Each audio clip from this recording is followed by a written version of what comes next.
Irene Lusztig. I'm a filmmaker from the US. I make work that's between documentary and experimental film. I usually work with archives, so all of the projects that I've made involve sometimes years of historical research where I really engage with an archival collection to make a project.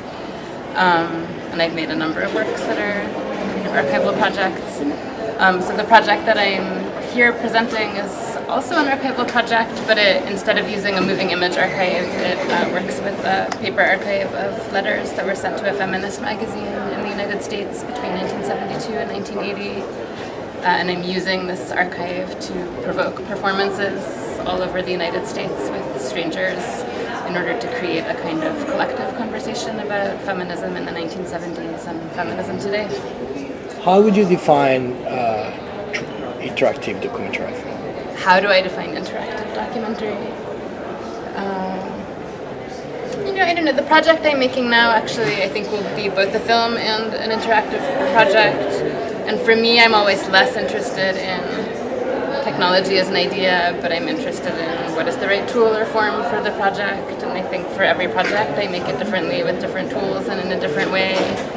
And this project is very, very big, so I filmed already with 250 people in 24 different states of the US. And so it feels like it wants to be an archive itself, like a kind of new archive of conversations and experiences. And so for that, the kind of interactive form feels appropriate. I don't think I have a whole definition of interactivity or interactive work. But I'm interested in the idea of making an archive, and how do you exhibit an archive? How do you exhibit something that's very rich and big and has a lot of content? And I think the web can be one way of doing that. Mm-hmm. But I'm also interested in kind of multiple different ways of doing that. Mm-hmm. What's the model of your production, or how you imagine, the proposal of your production proposal for... Like how I actually work?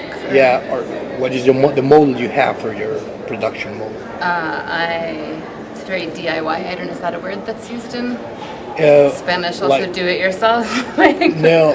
Okay, I see. Yeah, I work a lot, so I direct, I produce, I write, I shoot, I edit, I research everyone who's in the project. I contact myself, I meet everyone who's in the project. And I think that's important. Like, it's a very time-consuming and labor-intensive way to work. Like, I never have a big team. I've hired a few of my students to help me on shooting trips. But I think there's kind of a politics of making work that feels very personal and intimate, and where I have a direct relationship with everything and everyone that's part of my project. And that includes both like touching all of the technology myself and meeting every person myself. Do you think, as a teacher, interactive platforms and documentaries it's important platform for education? It could be this education field, a nice future for. Yeah, of course. I mean, I think interactive work has a huge. I think the biggest thing is accessibility, right? I think there's, the fact that you can make work that is, and I like that. Like a lot of work that shows in film festivals, when I go to festivals, maybe is only seen by a very small group of people or a quite culturally elite group of people.